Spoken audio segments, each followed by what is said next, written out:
Akihiko Otsuka, cucu dari pendiri Otsuka Group, menjabat kepala pabrik Tokushima pada saat itu.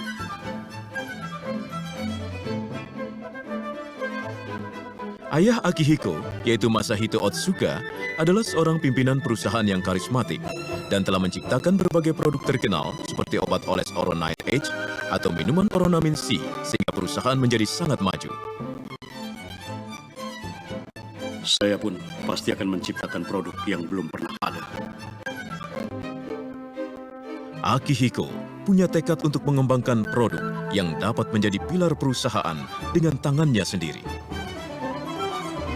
Ya, kalau begitu tolong ya. Maaf, Pak. Oh, Pak Harima, ada apa? Rokuro Harima, penanggung jawab pengembangan minuman. Pria ini dijuluki ahli rasa di perusahaannya dan juga yang menentukan rasa Oronamin C. Maaf, Pak. Ini sebenarnya... Bukankah ini cairan infus produk kita, iya kan? Bagaimana kalau cairan infus dijadikan minuman, Pak? Minuman cairan infus? Ya, Maksud Pak Harima? begini, Pak. Saya pernah ke Meksiko beberapa waktu yang lalu, dan saya mendapatkan pengalaman yang mengkhawatirkan. Harima mengunjungi Meksiko untuk survei buah-buahan tropis dalam rangka pengembangan minuman terbaru. Tetapi, Harima mengalami diare parah karena situasi pengadaan air bersih setempat cukup buruk. Dia terpaksa diopnam di sebuah rumah sakit kecil yang fasilitas medisnya terbatas.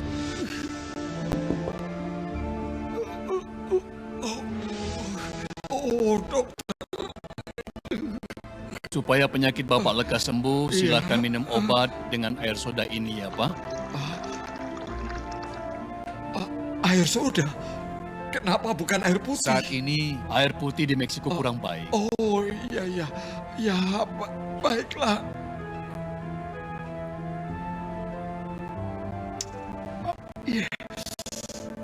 Baiklah Pak, akan saya jelaskan. Air dan zat gizi tubuh berkurang secara drastis karena diare. Kalau tidak menambah kadar air tubuh, akan terjadi dehidrasi atau kekurangan cairan. Meskipun hal ini sudah kita lakukan, nantinya kita juga harus menambah gizi. Oh, ya. Kalau saja ada fasilitas infus di rumah sakit ini, masalahnya sudah selesai. Pak Harima yang berpikiran seperti itu, tiba-tiba teringat kembali sebuah peristiwa. Saya pernah melihat seorang dokter minum cairan infus untuk menggantikan cairan tubuh yang hilang setelah selesai operasi yang berjam-jam. Betul, ada baiknya kalau kami mengembangkan cairan infus sebagai produk yang layak diminum.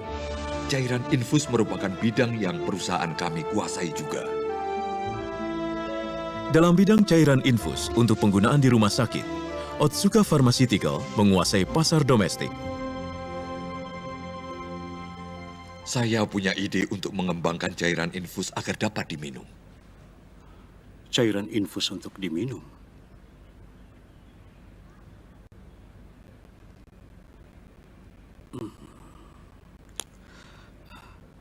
Mungkin saat ini belum waktunya, Pak Harima. Belum waktunya. 3 tahun kemudian, Akihiko menjadi presiden direktur Otsuka Pharmaceutical yang ketiga pada umur yang masih muda, yaitu 38 tahun.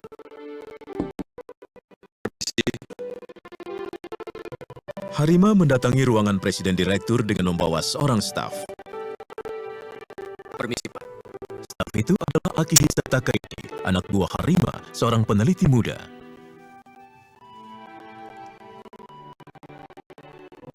Saya panggil Anda berdua karena ada permintaan. Iya, Pak. Iya, Pak. Pak Harima, Anda pernah berkeinginan untuk mengembangkan minuman cairan infus, bukan? Benar, Pak. Saya kira sekaranglah saatnya. Oh ya? Saya dengar belakangan ini banyak orang senang berjogging. Itu buktinya kepedulian akan kesehatan makin meningkat. Pada saat itu, olahraga jogging sedang menjadi tren di masyarakat.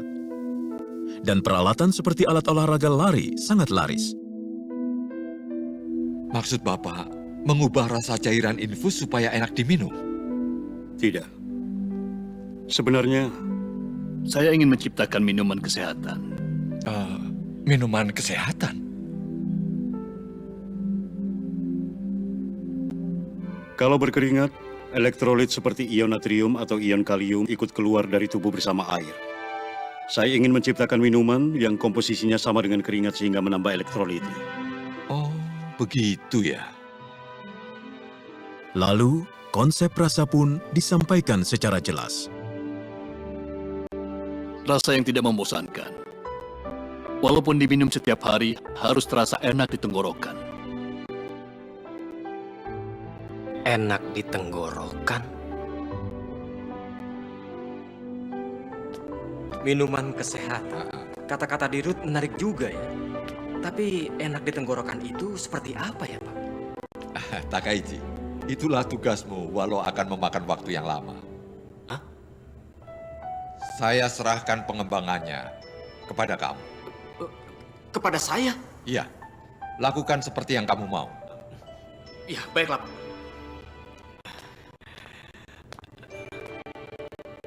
Harima menyerahkan pengembangan minuman kesehatan kepada Takaichi agar dapat membina peneliti muda tersebut yang akan memikul masa depan perusahaan. Takaichi langsung menuju ke sebuah tempat, yaitu sauna. Takaichi berpikir untuk menciptakan minuman kesehatan. Pertama harus memahami keringat itu apa.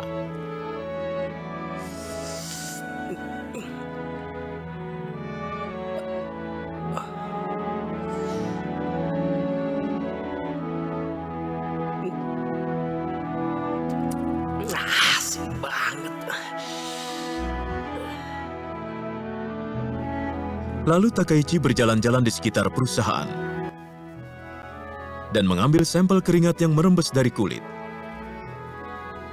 Takaichi mengadakan analisa tentang komposisi dua keringat yang diambil di sauna dan saat berjalan-jalan.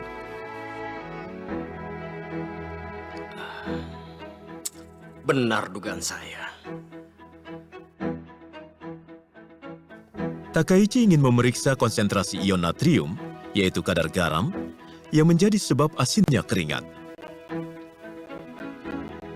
Nilai konsentrasi sampel keringat di sauna jauh lebih tinggi. Keringat itu bukan hanya satu jenis. Setelah mandi di sauna atau berolahraga yang berat, konsentrasi kadar garam dalam keringat menjadi tinggi. Sedangkan konsentrasi kadar garam dalam keringat sehari-hari rendah. Minuman yang ingin kami ciptakan adalah minuman untuk menambah kadar air tubuh dalam kehidupan sehari-hari. Kalau seperti itu, kami lebih baik mengambil patokan pada keringat dengan konsentrasi kadar garam yang rendah. Takaichi langsung membuat minuman uji coba dengan persis mengikuti komposisi keringat saat berjalan-jalan.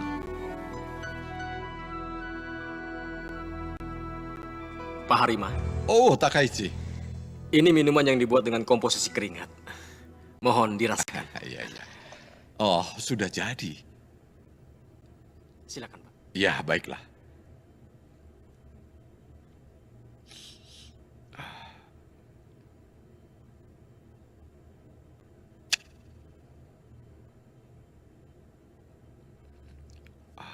Rasanya pahit.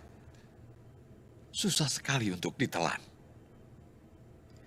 Tapi, walaupun rasanya pahit, kalau memang baik untuk kesehatan, bukankah orang-orang mau meminumnya?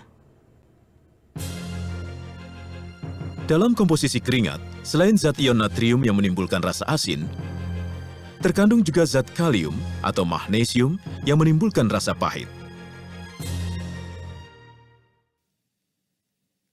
Rasa pahit seperti ini tidak bermasalah kalau diminum sebagai obat. Tetapi, apa yang ingin kami ciptakan ini adalah minuman ringan. Jadi, jangan lupakan itu. Harima, seorang ahli rasa, yang dapat langsung menilai akan diterima atau tidaknya oleh konsumen, walaupun hanya secicipan. Meyakinkan beliau bukanlah hal yang gampang. Dari pagi hingga malam, masalah penelitian tak pernah terlepas dari pikiran Takaichi. Ayo ayah, tolong bacakan ayah. Entah saya harus bagaimana. Pada hari libur pun, Takaichi membenamkan diri dalam penelitian.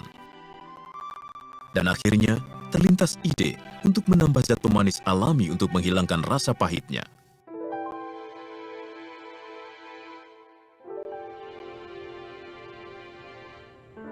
Bagaimana, Pak?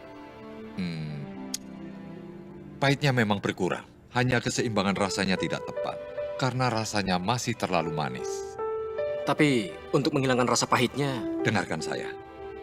Apa yang ingin kami ciptakan bukan minuman jus, tetapi minuman kesehatan. Maka kadar gulanya semestinya ditekan serendah mungkin. Dan ingat, konsentrasi kadar gula harus di bawah 10%. Kamu paham kan? baik, Pak. Saat itu, minuman ringan pada umumnya mengandung kadar gula lebih dari 12%. Dan minuman yang laris adalah minuman yang manis. Akan tetapi, Harima menyuruh mengembangkan minuman yang tidak terlalu manis. Minuman yang tidak terlalu manis tanpa rasa pahit. Percobaan Takaichi dalam menciptakannya mengalami maju mundur. Hampir 3 tahun berlalu sejak pengembangan minuman dimulai. Mohon dicoba. Presiden Direktur Akihiko Otsuka pun telah melakukan uji coba beberapa kali. Masih tetap ada rasa pahit. Iya, benar, Pak. Minuman uji coba yang dibuat oleh Takaichi sudah mencapai lebih dari 1.000 jenis. Saat itu, seorang karyawan masuk ke ruangan. Dia ingin Presiden Direktur Akihiko menguji minuman serbuk instan yang sedang dikembangkannya.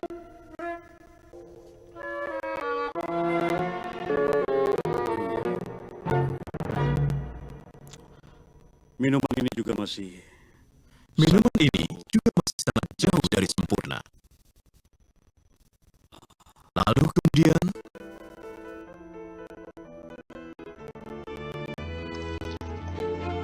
Maaf, Pak. Mau diapakan? Dua-duanya belum sempurna. Bagaimana kalau dicampur?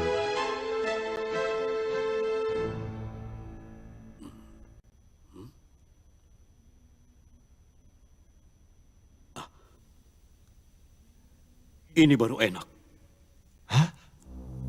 Kalian boleh coba juga.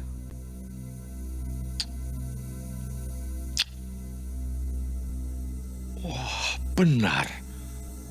Sekarang rasa pahitnya hilang. Minuman serbuk instan ini rasa apa? Minuman serbuk instan rasa jeruk. Oh, begitu. Mungkin rasa pahit yang khas dari jeruk dapat menutupi rasa pahit yang tidak enak. Begitu ya. berkat apa yang dilakukan Presiden Direktur Akihiko yang tak terduga, pengembangan minuman kesehatan maju satu langkah. Kok baru pulang? Ada apa? Kenapa beli buah sebanyak itu? Tidak apa-apa. Tolong siapkan pisau, papan potong, dan juga gelas baik mungkin ya. Iya, baik. Buah-buahan yang lebih cocok itu apa? Kita mulai. Takaichi membeli beberapa jenis jeruk dan mencampurnya dengan minuman kesehatan, lalu dicoba minum.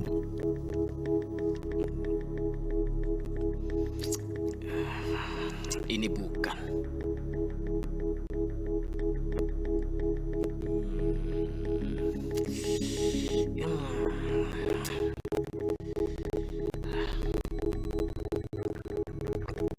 Ini juga bukan.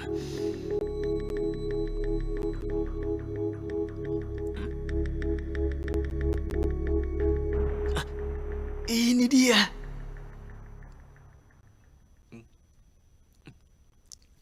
Salah satu jenis jeruk menunjukkan efek luar biasa untuk menutupi rasa pahit. Buah apa itu sebenarnya? Hal itu merupakan rahasia perusahaan Otsuka Pharmaceutical sampai sekarang. Takaichi semakin mendalami penelitiannya hingga akhirnya berhasil membuat minuman dengan konsentrasi kadar gula di bawah 10%. Takaichi menyeleksi 2 jenis minuman untuk uji coba pada tahap akhir. Yang ini dengan konsentrasi kadar gula 6,2%, sedangkan yang ini adalah 7%. Untuk memperoleh tanggapan yang objektif, Harima menyuruh peneliti-peneliti lain untuk ikut mencobanya. Terus terang, saya merasa lebih enak yang konsentrasi kadar gula 7%. Betul. Yang lebih encer terasa kurang sesuatu, Pak. Para peneliti menyukai yang manis secara mutlak. Namun Harima, ahli rasa, punya suatu ide.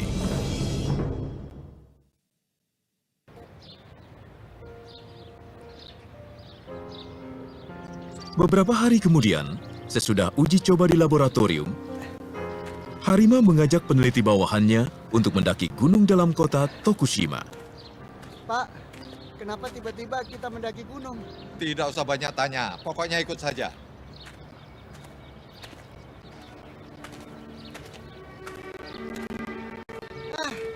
Akhirnya sampai juga. Setibanya di puncak gunung, Harima mengatakan, Mari, sekarang kita minum dulu. Minum apa, Pak? Harima menyuruh para peneliti untuk mencoba 2 jenis minuman A dan B.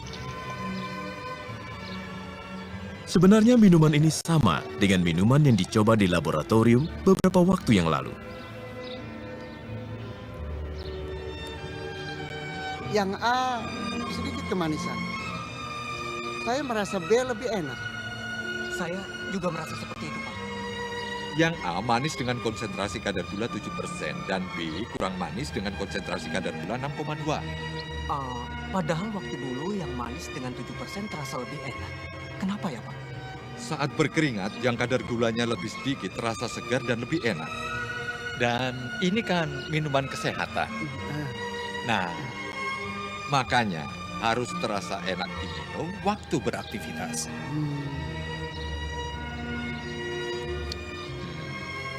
Ini dia.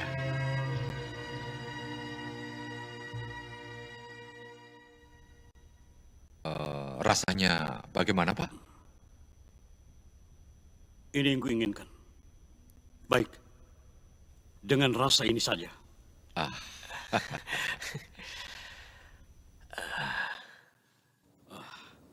Hari ini, saya ingin mengajak Anda untuk mencoba minuman baru yang kami kembangkan.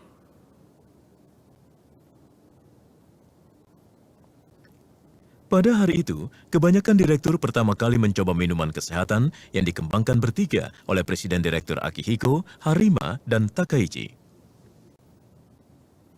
Bapak Direktur, terus terang saya merasa rasanya kurang enak. Karena rasanya tawar. Terus terang ini tidak enak. Siapa yang mau minuman seperti ini? Rasa asin seperti ini tidak bakal laku. Iya. Betul kan? Iya. Saya pikir tidak akan laku. Para direktur senior yang mempertahankan Otsuka Pharmaceutical dalam rentang waktu yang panjang memberi tanggapan negatif terhadap rasa itu. Saya pikir kita akan kesulitan dalam soal pemasaran. Rapat direksi pun menjadi ricuh.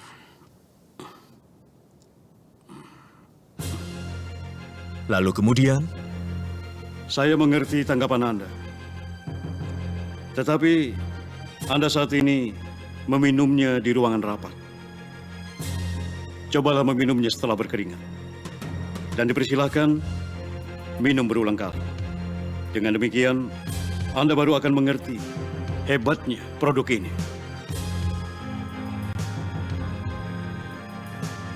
Saya putuskan, perusahaan kita akan menjual minuman ini. yakin pada kepekaan rasa dirinya dan Harima, akhirnya penjualan minuman diputuskan.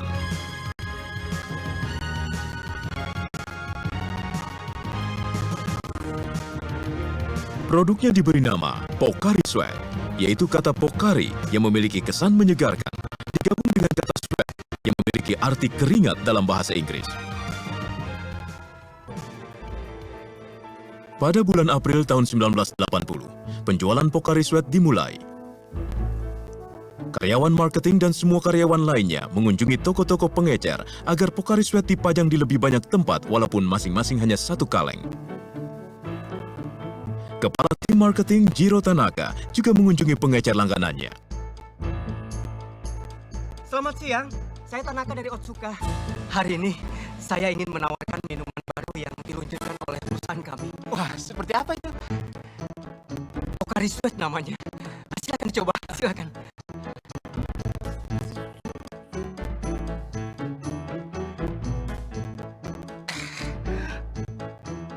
Ini tidak enak. Kalau begini, tidak bakal laku. Tolong jangan berkata begitu. Tolong dipajang 2 atau 3 kaleng saja. Tidak apa-apalah untuk percobaan. Tidak, Tolong. saya yakin ini tidak laku. Rasanya tanggung, asin tidak, manis juga tidak. Saya bingung bagaimana cara menawarkan kepada konsumen. Begitu ya. Begitu juga di toko pengecer lain. Kalau rasanya seperti ini, tidak akan laku. Nggak manis. Maaf ya. Untuk mencoba menawarkan kepada konsumen secara langsung, dibukalah kios di berbagai event dan menjualnya dengan harga Rp10.000. Tetapi, Aduh, minuman apa ini? Benar. Rasanya aneh, nggak jelas. Masa minuman kayak gini suruh bayar? Maafkan kami.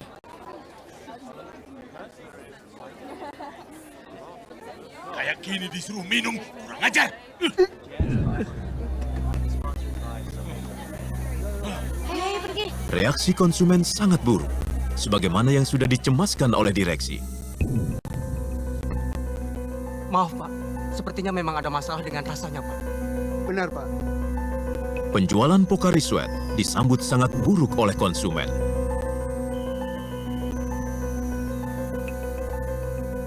Pak Direktur, Saat itu, Presiden Direktur Akihiko mengeluarkan keputusan yang mengagetkan. Bagikan dengan gratis. Hah? Kita bagikan Pocari Sweat secara gratis. Agar diminum setiap orang di setiap tempat. Dan dalam jumlah yang besar. Pak, berapa yang harus dibagikan?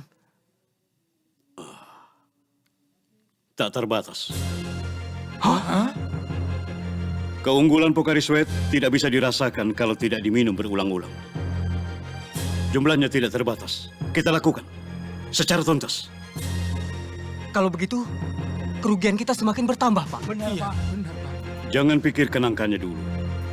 Kita ingin mencoba menciptakan pasar baru yang belum pernah ada. Walaupun tidak bisa dijual pada awalnya, itu wajar. Yang paling penting sekarang, mensosialisasikan konsep produk secara tepat daripada menjual produknya. Dengan demikian, nantinya konsumen akan mengerti keunggulan Pocari Sweat. Penjualan akan meningkat belakangan.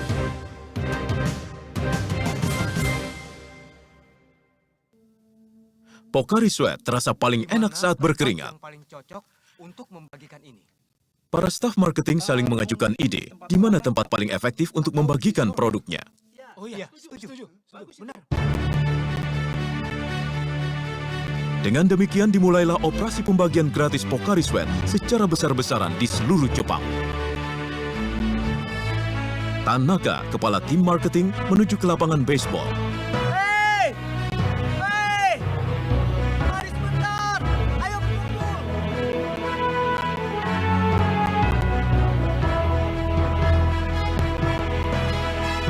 Nah, anak-anak, kalian haus kan? Haus! Tunggu sebentar ya. Nah, ini, silakan minum. Dingin dan enak. Nah, ini, silakan. Ini untukmu, ini untukmu. Ayo, silakan diminum. Silakan. Bagaimana rasanya? Enak! Enak kan? Rasanya tidak biasa, tapi bisa langsung diteguk. Betul, itu benar. Itu karena tubuh kalian mengeluarkan keringat. Jadi membutuhkan kadar air. Nah, anak-anak, tubuh kita 60%-nya terdiri dari air. Coba lihat gambar ini. Sampai di sini, Semuanya air. Bukan hanya Jadi, ditawarkan kalau minum, kalian banyak berkeringat, melainkan juga memberikan maka tubuh penjelasan kalian konsep membutuhkan Pocari Sweat cairan secara tubuh. detail. Pocari Sweat itu mirip dengan cairan tubuh. Staf marketing lainnya kemudian membagikan kepada konsumen yang baru selesai mandi. Bagaimana rasanya? Wah, rasanya tidak biasa. Tapi enak diminum. Begitu ya? Bu, maaf Bu. Iya, Apa Ibu haus? Karena kelihatannya berkeringat. apa? Silakan minum ini. Gratis nih. Tentu saja, silakan. Ada juga staf marketing yang memberikan langsung kepada orang yang sedang berkeringat. Bagaimana? Minuman apa ini? Rasanya aneh. Tetapi enak juga sih. Terima kasih. Berkat pelaksanaan operasi pembagian gratis yang ditargetkan di tempat-tempat di mana orang muda berkeringat, sedikit demi sedikit Pocari Sweat mulai populer. Makasih ya. Saya membagikan sampel pada anak-anak di lapangan baseball. Mereka semuanya minum dan bilang enak. Rupanya sudah mulai disadari. Pocari Sweat itu seperti apa? Bagus kalau begitu. Tapi Pak Direktur, Iya, ada apa? karena membagikan tanpa batas, jumlah dibagikan gratis mencapai lebih dari 30 juta kaleng. Oh ya? Pocari Sweat yang dibagikan secara gratis telah mencapai sebanyak 400 miliar rupiah. Kalau seperti ini terus, kerugian akan melonjak. Apakah lebih baik dihentikan saja pembagian minuman gratisnya? Tidak apa-apa. Lanjutkan saja. Sepanjang tahun ini. Yang penting adalah bukan keuntungan sekarang, tapi masa depan. Kalau sekarang menyebarkan benihnya, pasti akan berbuah banyak di kemudian hari. 1 tahun kemudian, pada tahun 1981, penjualan Pocari Sweat tetap sama saja seperti tahun sebelumnya.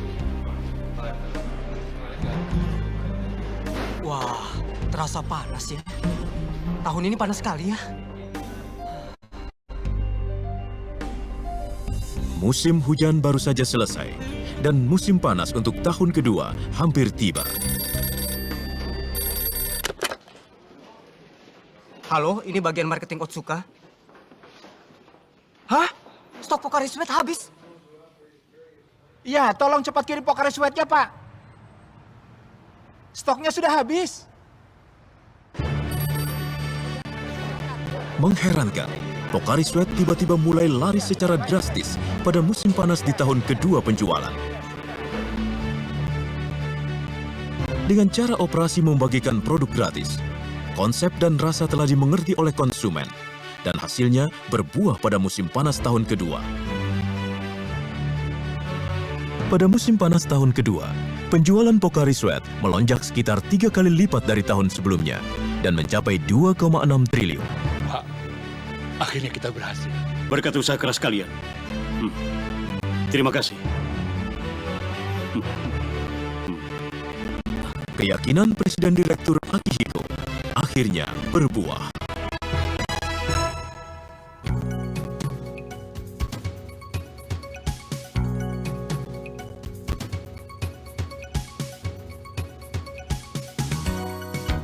Di Indonesia dikenal ada bulan Ramadan dan diadakan yang namanya aktivitas promosi saat Ramadan. Orang-orang yang beragama Islam pada bulan Ramadan tidak boleh makan dan minum dari subuh sampai maghrib. Namun, kalau matahari sudah terbenam, baru boleh makan dan minum. Oh, begitu. Nah, pada saat itulah Pocari Sweat dibagikan secara gratis. Di sini juga dibagikan secara gratis ya? Benar, Oh. saking lapar dan haus rasanya jadi enak sekali. Nama Pocari Sweat tersebar cepat dari mulut ke mulut dan larisnya luar biasa. Melihat peluangnya sangat luar biasa. Betul ya? sekali. Iya, benar sekali. Ada satu lagi cara pemasaran yang efektif di Indonesia. Cukup banyak orang yang tertular demam berdarah, penyakit tropis, dan diopname di rumah sakit. Iya, benar sekali. Lalu pembagian gratis diadakan di rumah sakit. Seperti itulah. Memang pembagiannya pun secara strategis Iya. dan telah dipikirkan di mana sebaiknya dibagikan agar keunggulan produk manfaatnya paling bisa dirasakan. Pemirsa, itulah kisah sukses perjuangan Pocari Sweat. Sampai jumpa.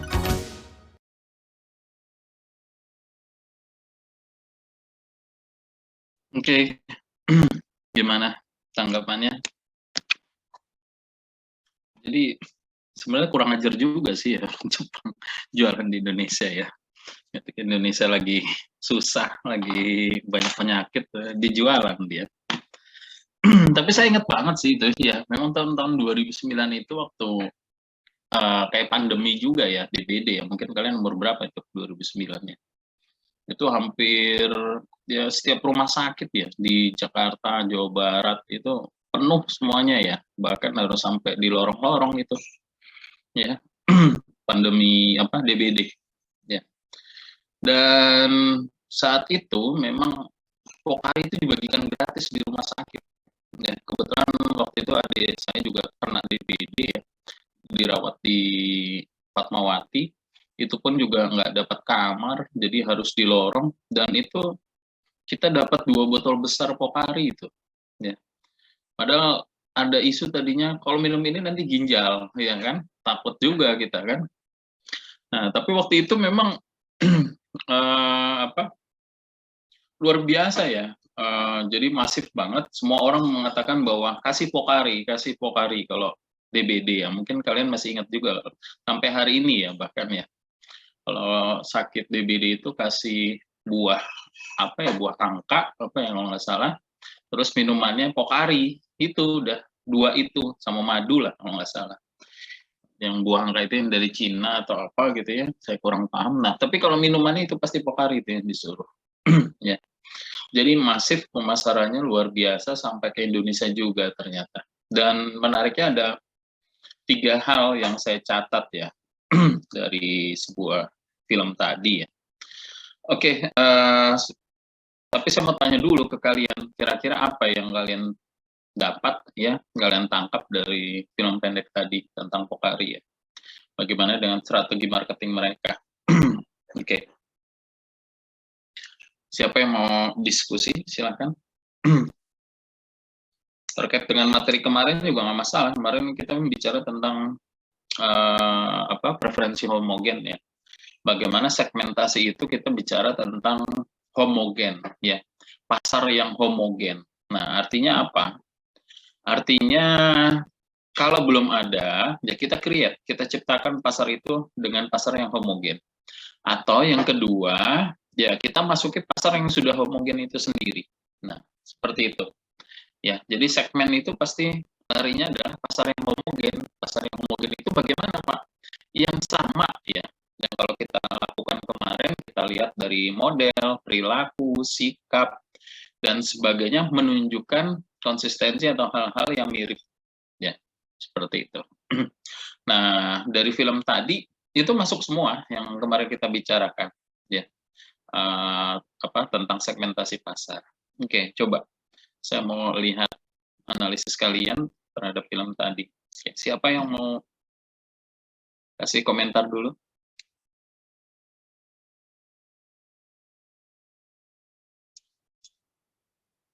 Siapa duluan? Ayo. Satya mau kasih komentar? Boleh Pak, saya izin. Ya, silakan. Dari video yang kita lihat semuanya, saya mencoba analisis videonya.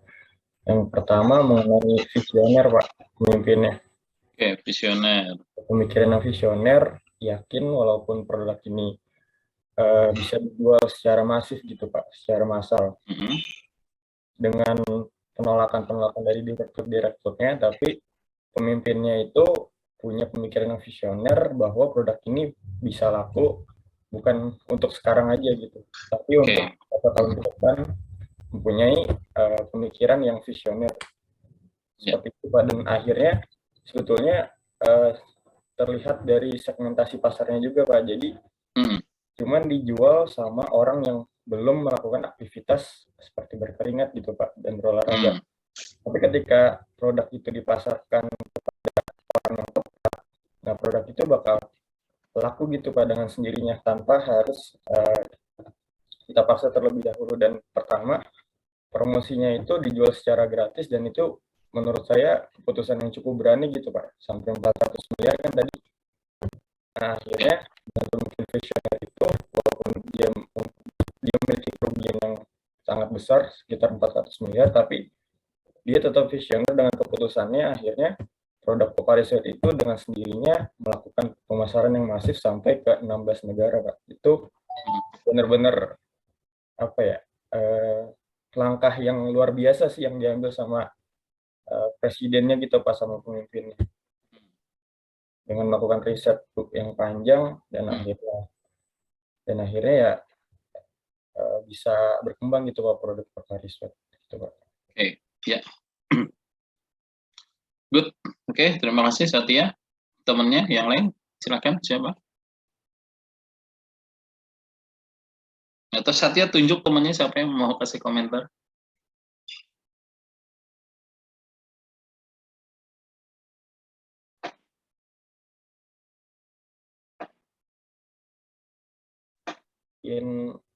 Ilhan, Pak.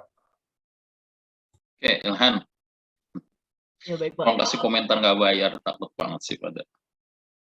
Ya, dari saya pribadi Pak, dari video yang tadi, kita tahu kalau riset dari produk Pocari Sweat ini panjang banget Pak. Risetnya, timing riset. Oke. Ya, risetnya sangat panjang, dilakukan oleh tim riset dan pengembangan. Banyak kegagalan terjadi, mungkin tadi dilihat sampai 1000 atau 100 produk gitu yang diuji coba dan masih gagal. Dan ternyata setelah dilakukan pengembangan, research and development gitu Pak, kita tahu kalau ternyata Pocari Sweat itu pasarnya adalah orang-orang yang berkegiatan di luar, beraktivitas di luar, dan kadar gulanya pengennya rendah di bawah 10%. Dapatlah produk Pocari Sweat yang di angka 6,2% kadar gulanya gitu Pak. Itu untuk produknya sendiri. Terus secara pemasarannya memang sangat masif ya Pak, sampai di tahun pertama itu memasarkan dengan gratis sebanyak merugi sampai 400 miliar tadi Pak. Itu luar biasa sih sebenarnya. Oke. Terus juga di Indonesia dipasarkannya ketika bulan puasa, itu salah satu strategi marketing yang sangat baik gitu Pak. Karena kan kita tahu ketika puasa kadar ion di tubuh berkurang gitu selama seharian nggak mengonsumsi makanan dan minuman, dan itu sangat efektif menurut saya Pak. Luar biasa. Cukup Pak. Baik, terima kasih Ilhan. Iya, jadi kalian kalau minum Pocari itu jangan dalam keadaan duduk berarti kan, harus dalam keadaan berkeringat ya. Nggak enak rasanya itu emang. Makanya di Indonesia tuh aneh, kadang santai-santai minumnya Pocari, ya kan? Nah, jadinya ginjal, bener juga sih itu ya. Jadi harus dalam keadaan berkeringat. Ya. Oke, satu lagi Ilhan, siapa yang mau ditunjuk?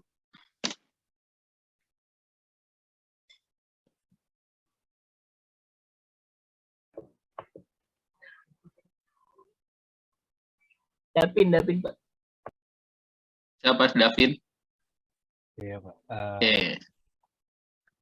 Kalau saya sih Pak ya, menangkap dari video yang tadi sudah diputar gitu, saya menangkap ya kesimpulan sih Pak. Jadi Pocari Sweat ini untuk bisa cocok dan dikenal sama banyak orang tuh bukan hanya menjadi apa yang disukai orang gitu Pak, tapi apa yang dibutuhkan orang gitu Pak. Jadi apa yang dibutuhkan orang? Oke. Tadi yang kita lihat gitu, kalau misalnya Pocari Sweat ini menyasar target untuk orang-orang yang sesudah melakukan aktivitas gitu seperti olahraga atau melakukan aktivitas-aktivitas yang bisa dibilang menguras energi atau menghasilkan keringat gitu. Lalu perusahaan Pocari ini juga membuat suatu statement gitu kalau keberhasilan tuh butuh pengorbanan gitu, bahkan kerugian juga. Ya. Lalu yang terakhir kesimpulannya adalah pantang putus asa sih Pak, karena kegagalan itu menurut saya nih Pak ya, kegagalan itu sebenarnya ketika kita berhenti mencoba gitu sih Pak. Yap. Oke. Good. Terima kasih Davin. Satu lagi deh yang perempuan, Vin. Tolong ditunjuk. Baik. Biar imbang jadinya.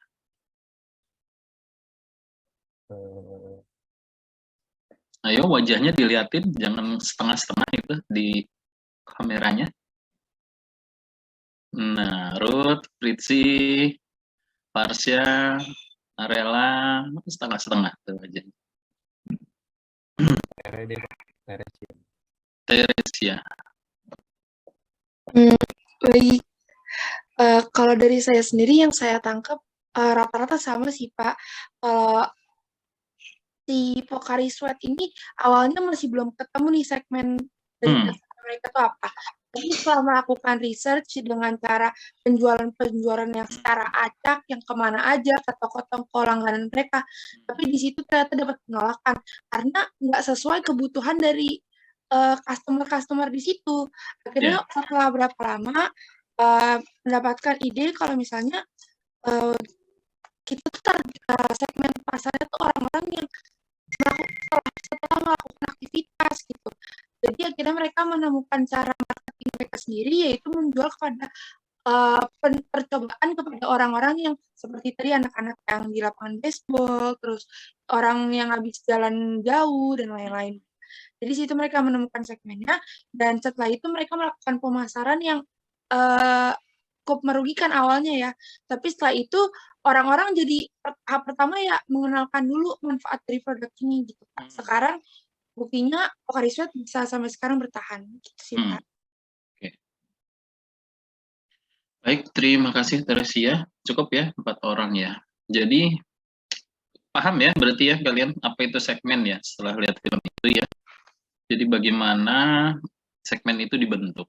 Oke, dari saya sendiri ada 4 hal ya dari film tadi ya menjadi catatan saya. Yang pertama, kalau kita berpikir tentang apa itu marketing dan apa itu selling, dari awal kan kemarin sudah saya jelaskan, bedanya jelas ya. Tadi Teresia udah sampaikan ya, dan Davin juga saya catat menyampaikan ya. Pertama, berawal dari kebutuhan ya kalau marketing ya. Kebutuhan siapa? Konsumen atau masyarakat. Ide awalnya di situ. Sedangkan selling, pabrikan langsung dijual, ide konsepnya adalah promotion. Sampai sini ya. Jadi kalau marketing, pemasaran, konsepnya berawal dari need, kebutuhan masyarakat. Oke, apa kebutuhan masyarakat yang dicatat di film tadi? Ada informasi terkait bahwa masyarakat sedang rajin beraktivitas olahraga. Benar nggak? Terbuktinya dari mana? Penjualan alat-alat olahraga. Seperti tadi papan joggingnya ya, mesin joggingnya kan, lucu juga ya, mesin joggingnya cemet dulu. Ya, sekotak gitu doang ya, kecil ya. Nah, berarti apa? Sudah ada riset awal ya terhadap keinginan kebutuhan orang dengan aktivitas yang tinggi dalam hal berolahraga. Karena waktu itu tahun 80-an memang sangat ramai kan. Orang lagi namanya kalau zaman saya itu ada break dance ya. Lagi hitnya itu break dance, terus sepatu rodaan ya, jogging, aerobik. Nah, itu lagi hit-hitnya itu tahun 80-an. Dan itu kalau sekarang kan istilahnya ada Car Free Day ya, CFD, terus jalan seperti itu kan. Nah, dulu di Monas, di pokoknya tempat-tempat keramaian itu pasti terjadi yang namanya olahraga massal. Hampir sama berarti di seluruh dunia juga sama ya. Seperti itu. Jadi riset awalnya sudah ada ya, yaitu adalah aktivitas masyarakat dalam berolahraga. Berarti apa itu? Kalau kita pikirkan namanya. Pasar yang homogen. Jelas ya. Dia nggak mengambil orang yang kerja di kantor kan, yang lagi duduk-duduk kan. Dia nggak ngambil orang yang lagi sekolah pendidikan kan, yang hanya di bangku kelas, tapi siswa, pelajar yang berolahraga kan. Nah, kelihatan banget ya bahwa dia sudah bidik pasar yang homogen, ya, segmentasi. Jelas ya. Terus yang kedua, dia ciptakan apa? Konsep pasar dan konsep produk, ya. Konsep produk yang seperti apa yang masuk ke dalam market tersebut, ya. Konsep pasar yang bagaimana yang akan masuk ke dalam pasar tersebut. Jawabannya apa? Konsep pasarnya adalah pertama dia ingin menguasai pasar domestik, ya. pasar domestik dulu. Kemarin kita bicara apa? Pemasaran lokal. Ya. Nah, saya nggak tahu di Jepang itu kan nggak seluas Indonesia ya. Jadi saya anggap ya mungkin pasar domestik itu ya seluruh situasi yang ada di negeri Jepang, ya, terutama dengan aktivitas olahraganya, ya. Terus yang kedua konsep produk. Konsep produknya dia dapat, ya. Karena berawal dari inisiatif atau riset pasar, ya kan, yang sudah ada, dia belum melakukan riset pasar ya, perusahaan belum, tapi informasi awal dulu, ya. Itu apa konsep produknya? Minuman kesehatan, ya, jelas ya, minuman kesehatan. Dan basis awalnya apa? Ini yang juga kalian harus catat ya, ketika kalian mendirikan usaha ya, atau kalian berentrepreneur ya, bahwa produk yang diciptakan itu jangan sampai keluar dari produk inti dahulu dalam masa pengembangan. Maksudnya paham nggak? Jadi Otsuka Farmasi ini basis awalnya jualan itu adalah jualan produk kesehatan kan. Dia ada 2 produk kan yang di awal, salep dengan cairan infus, ya kan? Dan itu adalah basisnya memang kesehatan, ya. Cairan infus untuk rumah sakit, salep untuk penyakit kulit dan sebagainya. Lalu dia ada vitamin, ya, minuman vitamin, vitamin C, ya kan? Nah, ketika dia meluncurkan minuman kesehatan yang baru, produk itu nggak jauh dari produk-produk yang awal. Nah, ini juga kalian harus catat dulu ya. Nanti suatu saat kalian punya usaha, kalian fokus dulu dalam bisnis yang kalian tekuni ya, dikembangkan, jangan jauh berbeda dari bisnis utamanya, gitu ya. Dan ini semua hampir berlaku ya di perusahaan-perusahaan besar, konglomerasi ya. Saya lihat seperti itu. Dia penekanannya pada bisnis utamanya apa, dan produk turunannya adalah tidak jauh dari bisnis utamanya. Baru ketika dia sudah berkembang besar, baru dia main di sektor yang lain. Pertama, kenapa? Yang harus dicatat adalah orang akan melihat kompetensi dari perusahaan itu apa. Ya. Ketika Otsuka ini bermain di kesehatan, maka kompetensinya adalah alat-alat kesehatan, produk kesehatan. Saya gara-gara nonton film Pocari Sweat ini, kalau misal ke dokter, ke rumah sakit, yang saya lihat cairan infusnya merek apa. Ternyata memang Otsuka Farmasi yang banyak beredar di Indonesia. Nah, seperti itu. Bahkan kalau ini yang di luar kesehatan ya, terus saya kalau naik lift ya, atau naik eskalator, saya lihat mereknya ini apa yang biasa digunakan di mall, di hotel, gedung-gedung bertingkat. Saya lihat mereknya Mitsubishi, ya. Itu menjadi brand juga ternyata. Sama ada satu lagi, apa ya, saya lupa, merek Jepang juga. Nah, itu kuat ya brandnya di dalam brand-brand seperti itu. Mitsubishi memang awalnya bukan fokus pada kendaraan saja, ya. Tetapi dia juga seperti lift itu istilahnya ya, atau eskalator itu alat-alat berat lah mungkin ya, seperti itu. Nah, itu basic permainannya dia. Ya, basic produknya. Nah, kembali lagi, Otsuka basicnya adalah kesehatan dan konsep produknya adalah konsep produk kesehatan. Ya, jadi 2 ya. Pertama adalah keinginan pasarnya apa yang sudah dibutuhkan, sudah dicatat. Yang kedua adalah konsep produk atau konsep pasar yang ingin ditawarkan, ya. Terus yang ketiga, ya, dia pintar, ya, bicara tentang segmen, yaitu apa? Menciptakan pasar baru, ya. Nah, menciptakan pasar baru tadi berkaitan dengan konsep produk dan konsep pasar, ya. Belum pernah ada memang selain Pocari pada awal-awal kemunculannya yang memang fokus pada minuman kesehatan, ya. Walaupun di awal dia agak merugi cukup banyak, ya. Tetapi karena tadi dikatakan oleh Satya bahwa pemimpinnya visionernya, ya, sangat luar biasa, ya. Dia punya insting bisnis yang tajam, ya. menjadikan itu sebagai apa? Kekuatan perusahaan tersebut. Ya. Untuk apa? Bagaimana dia keyakinan dia bahwa konsep rasa, ya, konsep produk itu dikenalkan dahulu, ya. Baru dia akan mendapatkan panennya di kemudian hari, ya. Tapi perhitungannya memang harus matang, ya. Dan ini kalau di teoritikal agak bingung juga ya, konsep insting seperti ini ya. Gimana caranya ya? Nah, paling kalau pendekatannya dengan teori kepemimpinan masih dapat, ya. Tadi ya, visioner tadi. Tapi kalau dari teori marketing dengan rugi di awal yang cukup besar, kalau nyalinya nggak kuat, itu udahlah gulung tikar, tutup dulu, ya kan? Rugi, bayangkan awal-awal 1 tahun pertama udah rugi hampir 1,5 triliun, ya kan? Ditambah lagi itu sampai promosi di akhir tahun, berarti taruhlah 1 kali lipatnya juga, yaitu 1 triliunan lebih lah. Tetapi dia menyadari bahwa ini akan boom pada waktunya, ya. Jadi penting ya memiliki seorang pemimpin ya di dalam hal ini.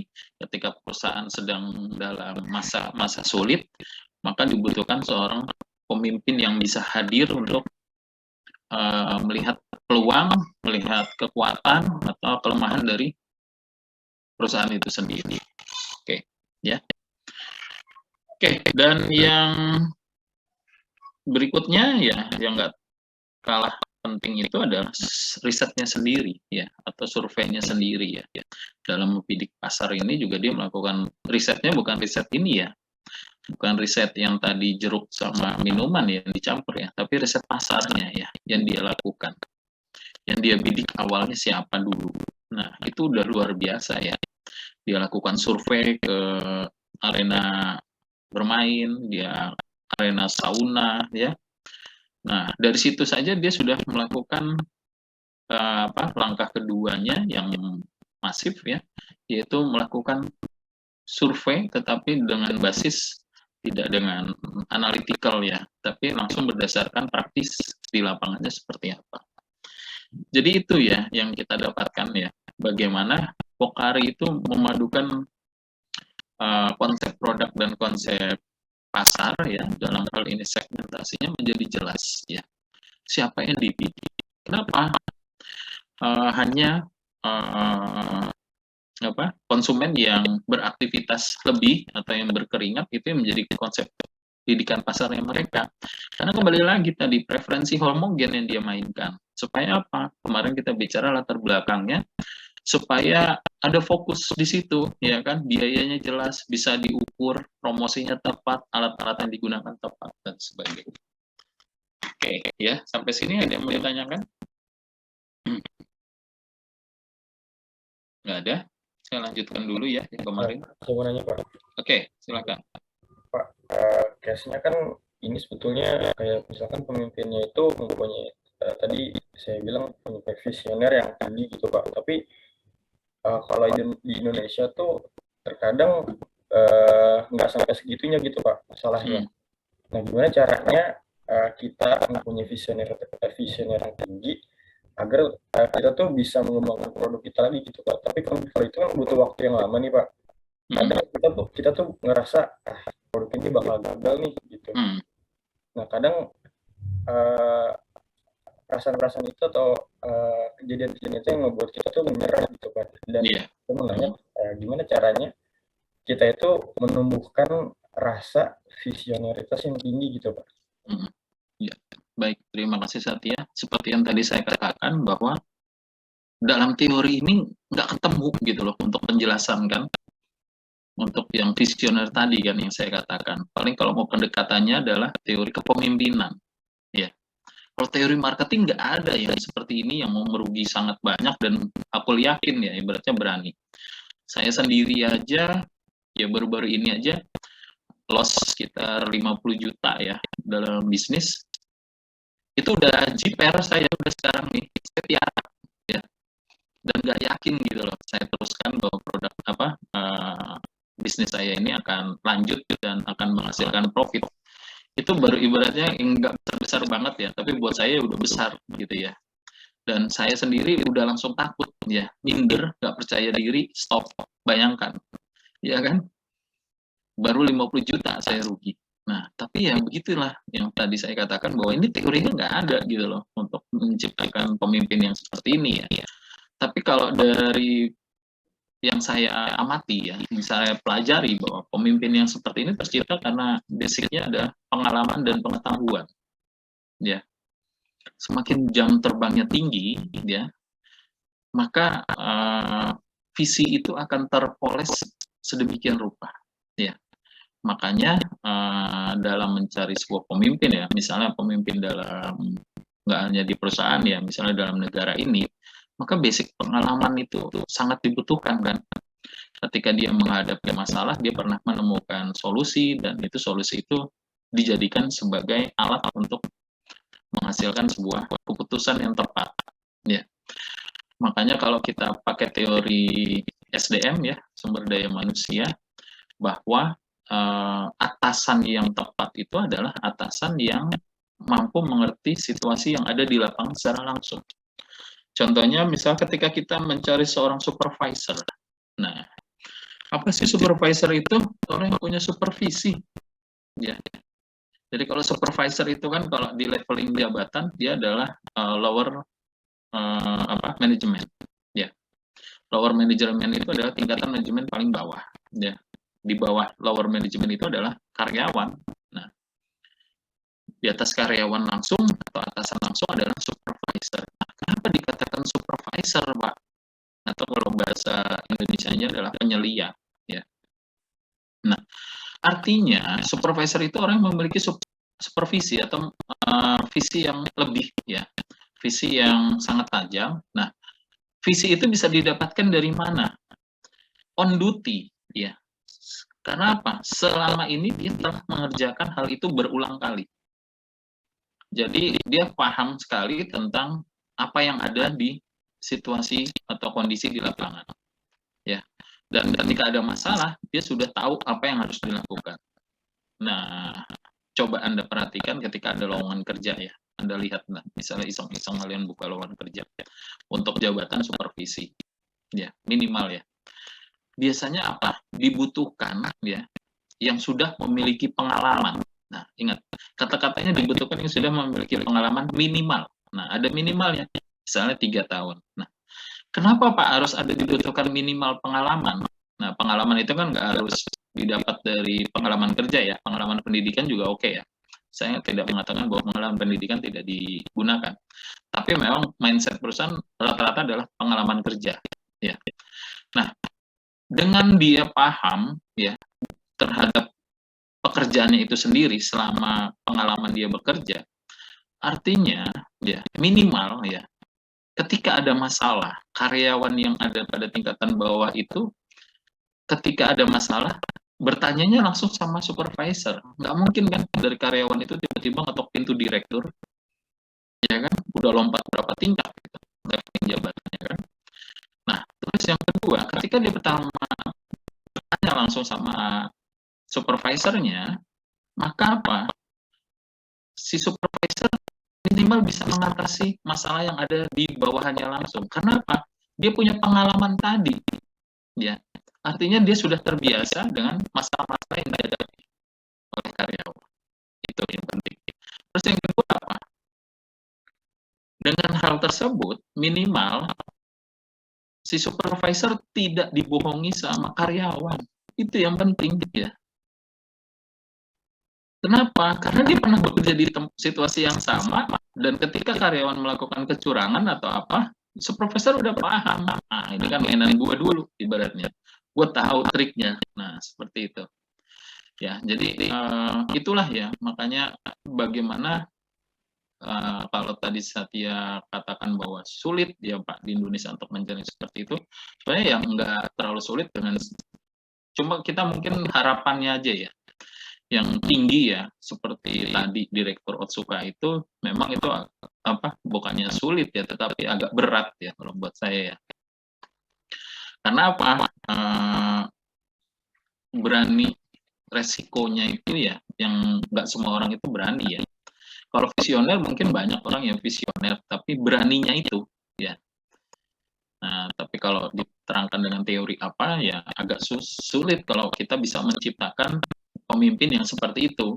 Nah, biasanya adalah trial and error kan. Nah, sama Direktur Otsuka juga itu adalah trial and error ya. Jadi dia coba-coba berhasil, tapi karena yakin ya visioner di kemudian hari ini pasti jebol ya, pasti yakin. Hanya insting sih kalau saya lihat yang memang sangat berperan, dan itu nggak semuanya itu memang punya ya bakat seperti itu. Tapi kalau ditanyakan gimana meng-create-nya, kalau saya sih ya berdasarkan pengalaman tadi adalah pengetahuan dan experience yang sama di bidang yang sama dan dengan wawasan yang luas ya, dia bisa tahu apa yang harus dilakukan ya. Karena ya kita pahami aja ya, jatuh bangunnya perusahaan-perusahaan besar ya, konglomerasi itu memang awal-awal dibentuk itu ada di pundaknya generasi pertama ya, kalau Anda perhatikan ya. Jadi si generasi pertama ini adalah kakek atau nenek ya yang berjuang untuk membesarkan perusahaan ya. Lalu di generasi kedua yaitu putranya atau yang ayah ya dalam hal ini itu mempertahankan ya. Sedangkan yang generasi ketiga ketika tidak siap justru menggulung tikar ya.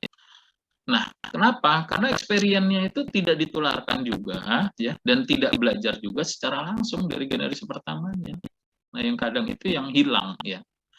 Ada lag di tengah jalan dan itu tidak didapatkan. Karena banyak yang generasi ketiga itu pertama tidak mau belajar ya, entah dari pendidikan formal ataupun dari non formal secara langsung atau didak ya.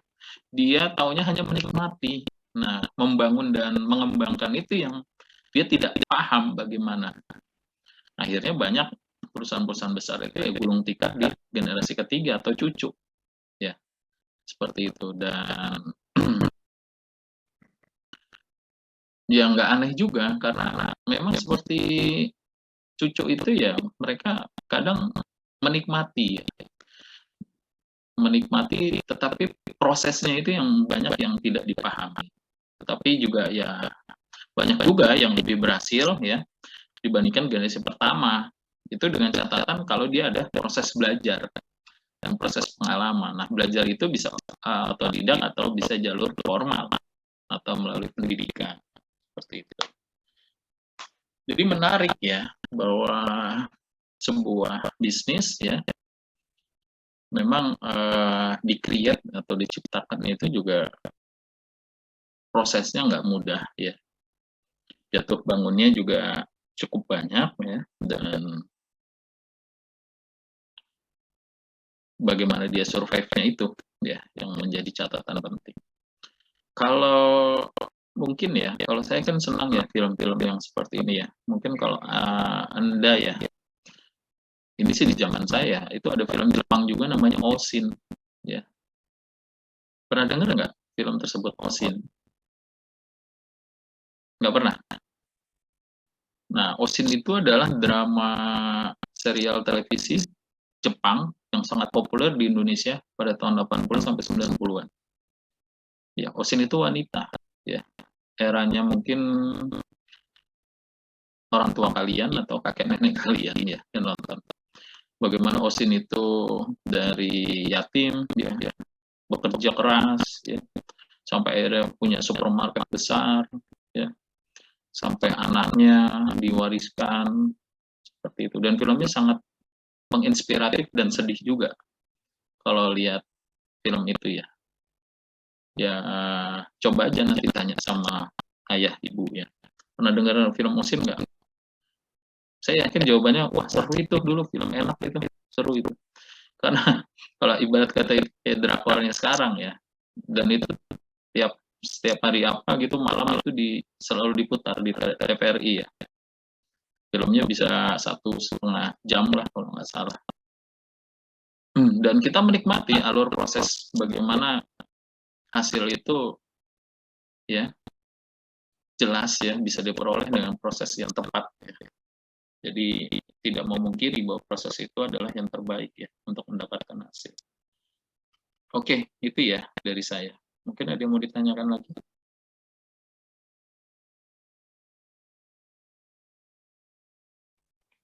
Nah, ini tadi saya mau share sedikit aja ya. Nah, jadi apa sih Pak? Kalau tadi beberapa jawaban kalian kan katakan bahwa riset. Benar kan? Berarti apa yang kita sampaikan atau kita diskusikan bahwa prosedur untuk melakukan segmentasi itu ya, atau membuat segmentasi awalnya adalah survei. Nah, survei itu adalah riset ya. Riset itu bisa dengan wawancara atau kuesioner ya. Untuk melihat ya bagaimana segmentasi itu nanti akan dibuat dan dikembangkan ke depannya sebagai pola pemasaran dari produk atau jasa yang kita tawarkan ya. Belum nanti kita bicara yang kedua adalah analisis ya, dan ketika membentuk ya, langkah ketiganya adalah pembentukan. Oke, itu ya yang ingin saya sampaikan. Jadi bisa macam-macam survei atau riset itu dilakukan untuk melihat apa Pak, bisa motivasinya, sikapnya, perilakunya ya. Jadi cukup banyak ya yang bisa didapatkan informasi dari sebuah riset atau survei. Kalau kita lihat film tadi dengan survei ya, dikatakan tadinya tidak enak ya kan, rasanya pahit dan sebagainya, itu akan menciptakan inklusivitas ya, atau hal-hal yang spesifik yang sehingga apa bisa melahirkan sebuah new product atau produk baru yang nanti bisa kita tawarkan kembali kepada pasar dalam hal ini ya, seperti itu. Oke, saya rasa mungkin cukup ya untuk pagi hari ini. Mungkin ada yang masih mau ditanyakan, silakan. Saya lagi cari-cari lagi film-film yang bagus-bagus tapi yang durasi pendek ya, sehingga kita bisa diskusi ya, ke depannya seperti ini. Oke, gimana? Masih ada yang mau ditanyakan? Clear? Baik, kalau tidak ada, saya rasa cukup ya pertemuan pagi hari ini. Terima kasih atas kehadirannya, ya lebih kurangnya mohon maaf.